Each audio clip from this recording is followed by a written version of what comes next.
Hello, welcome dear students, and once again welcome back to my channel. And today in this lecture or in this section, we will discuss about the motion. Actually, in this section, we will not go through the different type of motion, but we will concentrate on one-dimensional motion. So before we go into the details with the one-dimensional motion, I will discuss some terms and terminology and the different kinds of motion. So then we will go through the one-dimensional motion and we will discuss all the related things to this. So first it is basically what we discuss is basically undergoes the classical physics, because in the physics there are two types of physics. One is classical physics, second one is the quantum physics, where in the case of quantum physics everything is the physics is all based on the quantum particle. Whatever we will discuss in quantum physics is all about the quantum particle, but in the classical physics we will discuss all about the real life things, whatever you can see. It means in the classical physics we will dealing with the motion of the objects like a car, train, human beings, etc. Whatever you can look at the surrounding, these all are belong to the classical physics. So the motion means what? It is defined as the change in the position of an object with respect to time and surrounding. Once an object change its position with respect to surrounding and time, then you can say it is in motion. So how can you know that it change its position with respect to surrounding? So to get an idea about how an object change its position with respect to surrounding, we need a reference object. So by pointing towards a reference object, you can find whether an object is in motion or it is in rest.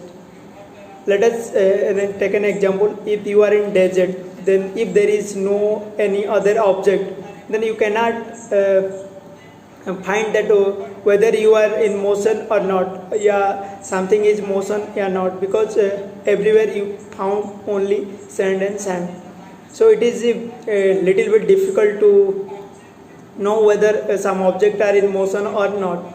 So to get an idea about the motion and something change its position, to get an idea about change in position, we need a reference object. Once we get a reference object, then we can easily find whether the other object will change its position or not. Okay, so the portion of the classical mechanics is called kinematic. Whatever I told you, this is all belongs to the kinematic. And here we will consider only one-dimensional motion. So in the case of one-dimensional motion, we will learn what is displacement, what is the velocity, and the acceleration. So from everyday experience, we recognize that the motion represents the change of the position of an object, what I already told you. So there are different kinds of motions. You can say translational motion, rotational motion, and the vibrational motion. So basically the motion is divided into three kinds. One is translational, other one is rotational, and the third one is the vibrational. So translational, you can otherwise say it is a linear motion or rectilinear motion. The linear or rectilinear motion, yeah, translational motion is what? If something motion in a straight line. Look at this figure. In this figure you can find that the car is traveling through a straight road. It means it follow a rectilinear, yeah, you can say it is a translational motion.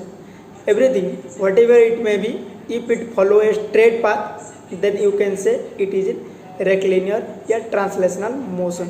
Similarly the circular motion, yeah, rotational motion, what? If it revolves around a fixed point, then you can say it is a rotational motion. Look at this example. So here the soft planet like moon revolve around earth, so you can say moon have a rotational motion. Similarly, the planets are revolving around the sun, so they follow a what circular path. So you can say the planet are in the circular motion या rotational motion. Similarly, third one is the vibrational motion. Vibrational motion means a object is fixed at a mean position and moves to the either direction. If it is fixed at a point and it will move toward this and again toward this, and if it is continue in this motion, this side and this side, then you can say it is in vibrational motion. Otherwise, you can say the body, if the body is to and fro motion, this is called to and fro motion. If any body is in to and fro motion, then we can say it is the vibrational motion. Here it is an example, it shows that pendulum is in the vibrational motion because it stayed at mean position and start moving either direction. Okay, similarly I will show you next things. So now we will discuss what is the displacement and the velocity and the speed.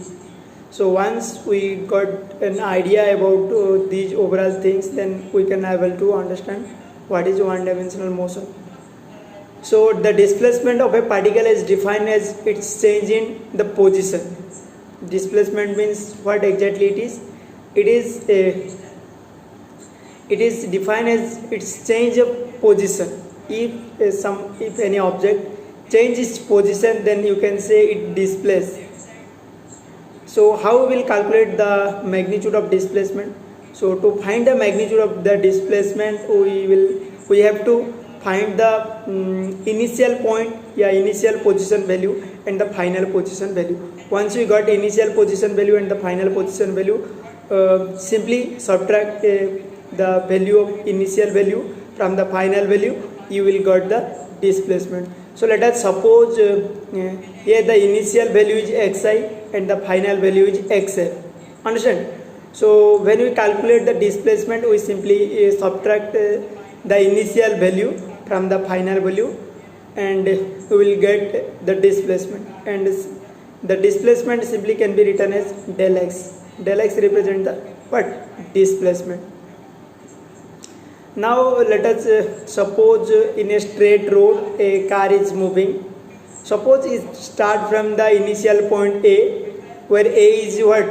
A is 30, A's position is 30, and it start moving toward the B, and when it reaches at the point B, you can say that it changed its position in the space, so it displays some distance. So we will calculate how much distance it displays from its original position. So at the original, if you draw the graph, at the initial position at the time when it start, it is time equal to 0 and its initial position is at the 30.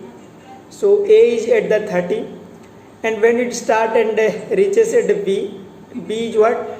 B is almost 60.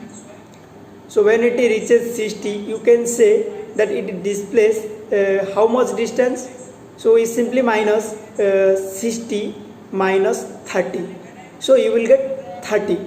So 30 meter displacement, because the road, the indication, the point of indication all are in the meters. So you can say it displays 30 meter distance. So if again it return back and moves toward the initial point and again to the E and F at the left side, so we will simply represent in the graph. Again from B it will move to the C, where C is the indication, indicate the almost nearly equal to the 40. So I will point 40 marks, and again it will reaches to the what? 0 indication, that is indicated by D. When it reaches D, it is the mark 0 mark. So I put here point, and again at E and F. Finally the car reaches to the F, and it is the F is what? It is the minus almost it is the minus near to the minus 60. So here the car reaches to the left side corner. So once we plot this graph, we can easily find what amount of displacement between 2 points. So when the car reaches at D, you can say how much displacement it is. At the initial point it was what? It was minus 30, but finally when it reaches at D, it is 0. So what is the final value? Final value is 0 and the initial value is 30. So you simply write 0 minus 30. Once you calculate 0 minus 30, you will get minus 30. So its displacement is minus 30. So here one question is, you can ask me that what about the minus sign? So minus sign is nothing but it shows the opposite direction, because at the earlier moment it was moving toward the right side, but when it return and moves toward left side, it is the opposite to the right side. That's why your answer is minus 30. Minus means only it indicates the direction. It is the opposite direction to the earlier one. Okay. Similarly, when I find the displacement when the car is at the F, yeah, you can say at the left side corner, then I will get it is what? It is almost 60 minus 60, and it is 30. So when I calculate minus 60, when I calculate the displacement, I will calculate like minus 60 minus 30, because it is what? Here it is the formula is like the final position minus initial position. So my final position is minus 60 and the initial position is 30. So I will simply calculate minus 60 minus 30. So around you will get minus 90. So you can say it displays 90 meters. Okay, and what? In the opposite direction. In the opposite direction to the earlier one. That's why there is a minus sign. So in this way you can calculate the displacement and the direction. Displacement is all about the magnitude and direction. It is the combination of two parts. Next I will show you what is the velocity. So look at this, the path is 1 kilometer distance, and if you found the car is moving. So here one thing I hope you guys, that the first car is moving slowly and the second and third, they are little bit faster than as compared to the fast car. So you can say these three cars cover the same distance with different times. So almost it is 1 kilometer, but for all these three cars the distance is 1 kilometer, but the different car cover the distance with different time. So there is a term which is used to explain these things. We can say it is the speed. So simply you can say that the speed of the first car is very less, and the second car is little bit high, and the third car is also little bit high as compared to the first one. So what is speed? Speed relates the relation between the time and the distance. In how much time, how much distance an object cover is calculated by the speed. So speed is basically represented as the distance by time. It is the ratio of the distance and time. So if I calculate the ratio between the distance and time in the first case, what it cover 1 kilometer with very high speed. With very low speed, means what? The fast car cover the 1 kilometer distance with maximum time. So if the time is high, the denominator is high and the numerator is less, then you will get a less speed. Here in the second case, the required time is very less. So denominator is less. Once denominator less, you will get more speed. Similarly, in the third case, it is also the time is less, so almost you will get a high speed. So speed means what? It will define the ratio between the time, distance and time. It tells how much distance one object can cover with a unit times. Understand? So also one more term is there, it's like velocity. Velocity is similar, very similar to the speed. But in the case of speed, if I say that your vehicle is 20 km speeds, then you cannot find that in which direction the speed is 15 km.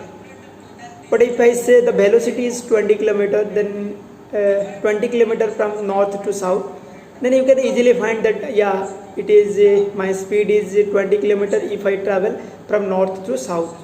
So velocity indicates the direction as well as the magnitude. You will get both magnitude and direction when we talk about the velocity. So velocity is the simply you can say the distance covered by unit times with respect to a direction. Means when you calculate velocity, you will find direction and the speed, magnitude. So now one more term is like instantaneous velocity. What is instantaneous velocity? At the certain moment, whatever you found the speed is called the instantaneous velocity. Instantaneous velocity means it is look at this. If it is Vx is the equals the limiting value of the ratio x by t as t approaches to 0, at the very last time, whatever the velocity, you can say it is the instantaneous velocity with very last time. Okay, so here what I already told you with the example, look at the example. The velocity means it have both the magnitude and the direction, but in the case of speed it is only the magnitude, that is 25 meters per second. But here in the case of speed you cannot find that direction, in which direction your car will move.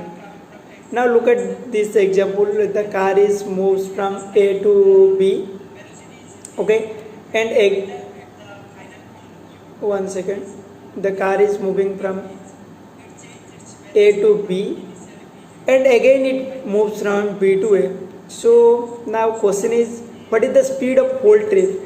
If you travel A to B, you can say how much time. Once you got the time and the distance, then you will calculate how much speed in one direction. But what about the speed in whole trip? So to calculate the speed in whole trip, and we can say the speed, the velocity in the whole trip is defined as the average speed, average velocity. Means to calculate the average speed and average velocity, you simply calculate the total distance covered by an object and divide the total distance by total time. You will get the average velocity, average speed. Understand? So now I will show you one more example. So in the first case, the velocity is 5 meter per second. 1 second.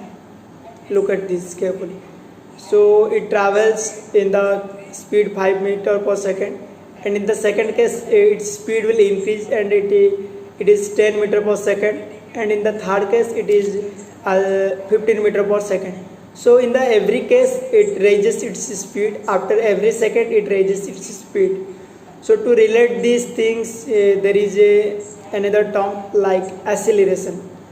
If your car accelerate, means if it increase its velocity at every time, then you can say it is in accelerated motion. Understand what I am talking? If your car will increase its speed at every second, every interval of time, then you can say it is in accelerated motion. Okay, so now we will calculate the acceleration. Look at here, it is the initial position is the x0 and the final position is xf. When your car travel from x0 to xf with different velocity, means at the starting the velocity is v0 and at the final point your velocity is vf. It means it changes its velocity from initially v0 to vf by increasing some values. So once it increases its velocity, there is an acceleration. So how you can find the acceleration? By simply putting the formula like, you just simply subtract the final velocity just like Vf minus V0. So subtract the initial velocity from final velocity and divided the value by the time. Then you will get the acceleration. How much speed increase per unit time. Acceleration means how much speed increase per unit time is known as the acceleration. So the final velocity minus initial velocity divided by time, you will get the acceleration. So what about the velocity? Velocity you can find by subtracting the final point position minus initial point position and divided by times. So velocity what indicate? It indicate how much distance covered in unit time, but acceleration indicate how much speed increase in unit time. Understand what I am talking? Listen one more time. The velocity indicate how much distance an object covered in unit time, but acceleration indicate how much velocity increase in unit time. Understand? So if we solve the equation of acceleration, and t will multiply with the a and it becomes at and equal to Vf minus V0. So if you want to calculate the velocity, once you know the acceleration, then you can find what is the final velocity. So the final velocity will becomes V0 plus at. Okay, so in this way you can find the acceleration. Now look at this, the same example I place here. Suppose the car is moving from A to B and the initial time is Ti and the final time is Tf. So the initial velocity is Vxi and the final velocity is Vxf. So when I calculate the acceleration, I will calculate the change in velocity by change in time. So how much velocity it change with how much time? So change in velocity means what? The final velocity minus initial velocity. It is the change in velocity divided by change in time. So what is the change in time? Because the final time is Tf and the initial time is Ti. So I simply subtract Tf minus Ti. So this will give you the acceleration. So here in the graphical way also you can represent. So at the initial time, this is that x-axis is the time axis and the y-axis is the velocity axis. So I simply represent the time at the time Ti at the initial time, the velocity is Vxi. It means at the position A. And after some interval of time, when it reaches Tf, its velocity becomes Vxf. So it can be represented by the Vxf when it reaches to the point V. Okay, now we will got the distance, we will got the time, how much time interval it required to change the velocity del Vx. Del Vx means what? It is the simply you can write the final velocity minus initial velocity. Understand? So if you look at this figure, it is a curve graph, but when you join the points A and B with a straight line, you will get the acceleration. What is the acceleration? This straight line will shows the acceleration. So how will you calculate this straight line? The value of this straight line, acceleration, you simply calculate Vxf minus Vxi by Tf minus Ti. Once you got, then you will easily calculate the acceleration. Understand? Now the instant acceleration. What do you mean by instant? Instant means, I already told you, instant means the time is nearly equal to 0. At the certain moment, you can say the time is nearly equal to 0. So we will just put a limit, like a limit till t tends to 0, the change in velocity by change in time. Simply this term can be represented as like this dx by dt. This term is called the derivative terms. It means what is the small change in velocity with small change in time. This is known as the acceleration. Understand? So instantaneous acceleration means how much change in its velocity with small time. Now I will tell you the different type of acceleration. There are three type of acceleration. One is zero acceleration, second one is the positive acceleration, and third one is the negative acceleration. So zero acceleration means what? If your vehicle travel at a constant speed, it doesn't change its velocity, then you can say it is zero acceleration. Look at this figure 1. Here the velocity is same everywhere, so you can say that the velocity of the car doesn't change. So once you know the velocity doesn't change, means there is no acceleration. Acceleration means what? If it change its velocity, then you can say there is an acceleration. But in the case of zero acceleration, there is no change in the velocity. That's why we can say it is zero acceleration. But in the second case, you can easily find that at the initial point the speed is very less, and as it goes forward, its velocity will increase. Understand? At the beginning the velocity is very less, so they are very close to each other. But as they go forward, they will increase their velocity and they will apart from each other. So you can say here the velocity is increasing.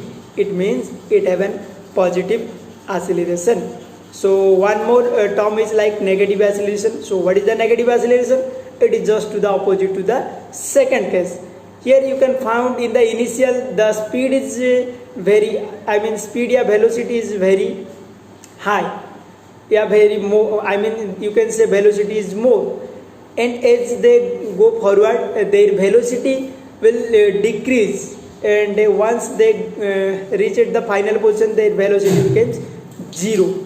It means in the third case the velocity is going on decreasing.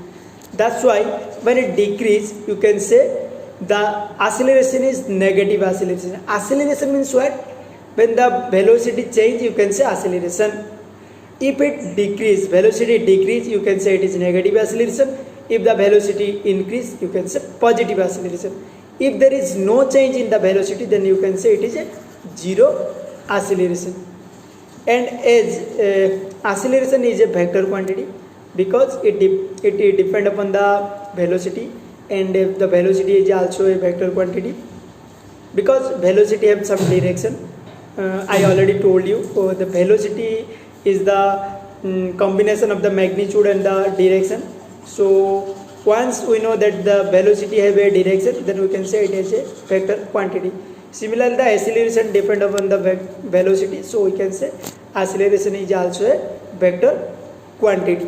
Okay, so this is all about the basic idea what is one dimensional motion and acceleration, velocity and the displacement.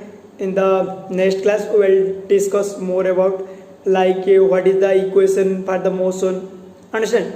So thank you.